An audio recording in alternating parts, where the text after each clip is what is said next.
Hey guys, welcome to ABMBBS. Today's topic is primary healthcare.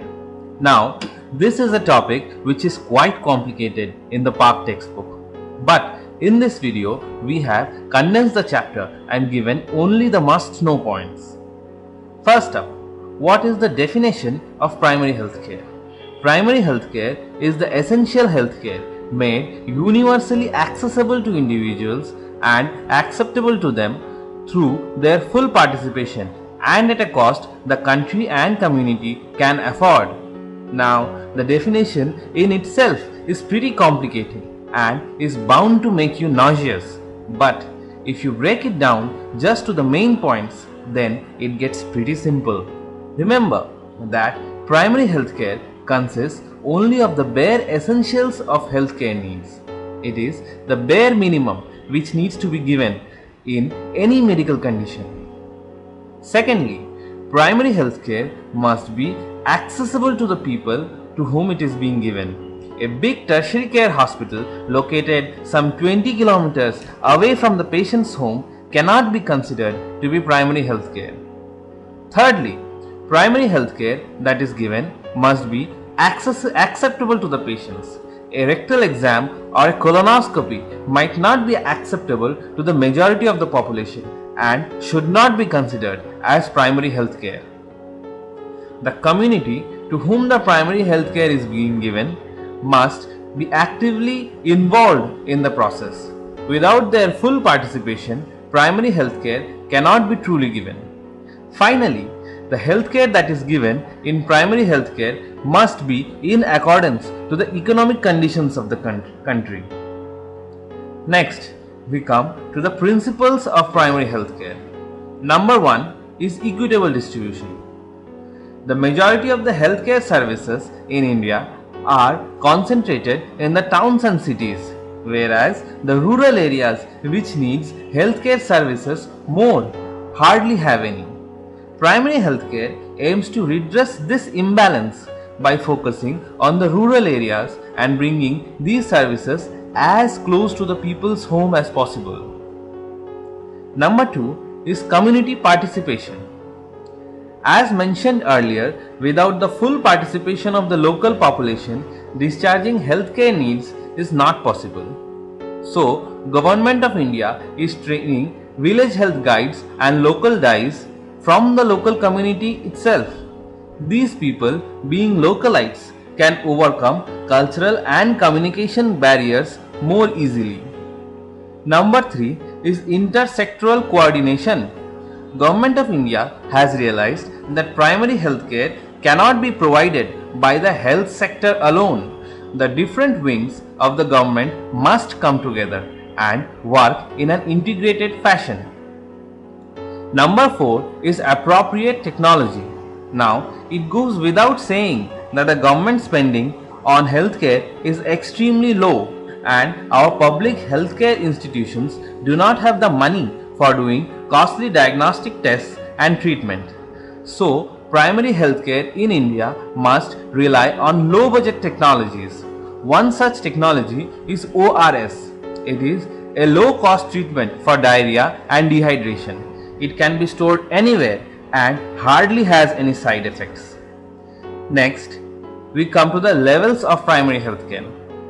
First is the primary level. It is the first level of contact between the healthcare setup and the patient. It includes sub-center and primary health center. The secondary level is the first referral level. It includes community health center. Finally comes the tertiary level, which is the second referral level.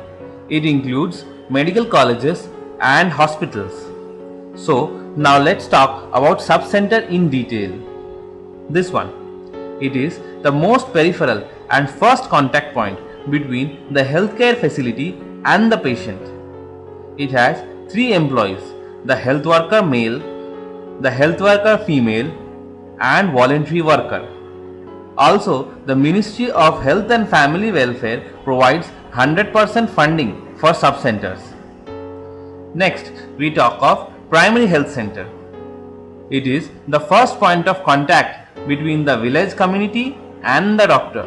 It has a staff strength of 15 people, including a medical officer, a medical health assistant, which can be both male or female.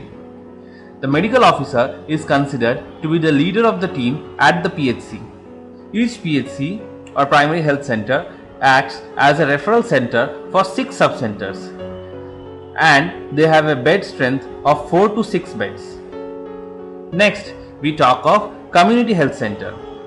Here, the staff strength is 30, including 4 specialist doctors, which include a physician, a surgeon, a gynecologist, and a pediatrician.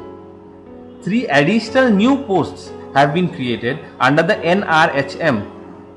It includes an ophthalmic surgeon, an anesthetist, and a public health program manager. Each CHC acts as a referral center for 4 PHCs, and they have a bed strength of 30. So let's consolidate what we have learned so far in a table.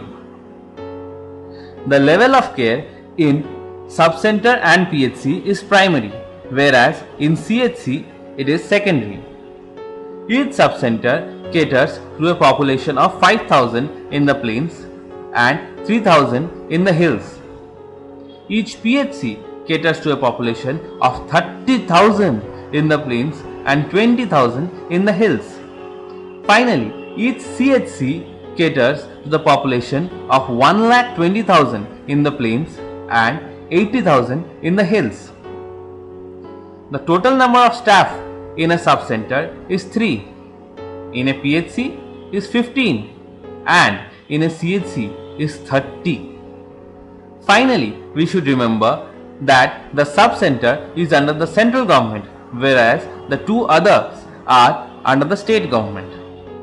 Next, we come to some population norms. This topic is not a must know, but it falls under what I call as good to know category. Government of India recommends that there should be 1 doctor per 3,500 population, 1 nurse per 5,000, 1 health worker per 5,000 people in the plains and 3,000 in the hills, 1 health assistant per 30,000 people in the plains and 20,000 people in the hills, 1 pharmacist per 10,000 people, 1 lab technician per 10,000, 1 ASHA per 1,000, a trained birth assistant per 1,000, a village health guide per 1,000, and finally an Anganwadi worker per 400 to 800 people in the plains and 300 to 800 people in the hills. Now, you might ask, what is an ASHA or an Anganwadi worker? I will discuss about them in my next video. I will end this video by talking about trained birth assistant and village health guide. Now, remember, a village health guide is not a government employee. She is a person with an aptitude for social service. She must be a resident of the concerned village where she is working and must be a female. She must be educated at least till 6th standard. She receives training at a local PHC for 200 hours spread out over 3 months. During this time, she receives an honorarium of 200 rupees per month. After her training is over, she receives a working manual and drugs worth 600 rupees. She must devote 2 to 3 hours per day for this work, and she is paid rupees 50 per month for her efforts. Next, we come to the topic of trained birth assistant or trained dai as they are popularly known. Trained dais undergo training for 30 days. During this time, 2 days a week they undergo training at a local PHC, and rest 4 days they accompany the health worker female for field work. She must conduct at least 2 deliveries under guidance during this period, and she is paid rupees 300. After her training is over, she receives a delivery kit and a certificate. Finally, coming to an important question from this chapter that teachers often love to ask. What does the medical officer in a PHC do? Well, the medical officer is the captain of the PHC team. He attends the outdoor in the morning and does field work in the afternoon. He plans and implements the Universal Immunization Program or the UIP and ensures cold chain for vaccines. He implements the IMNCI. He regularly visits schools and sub-centers in his area and organizes medical camps. He also organizes training of health personnel like ASHA, Anganwadi worker training drives. This brings us to the end of this video. You can also watch the other videos in this channel. The link is available right here. Guys, thank you for watching this video. Please do not forget to like, share and subscribe if you like our work. The ABMBBS community is growing at a phenomenal rate and we are truly grateful to you. We believe that medical education should be fun and free for everyone. Bye bye and happy learning.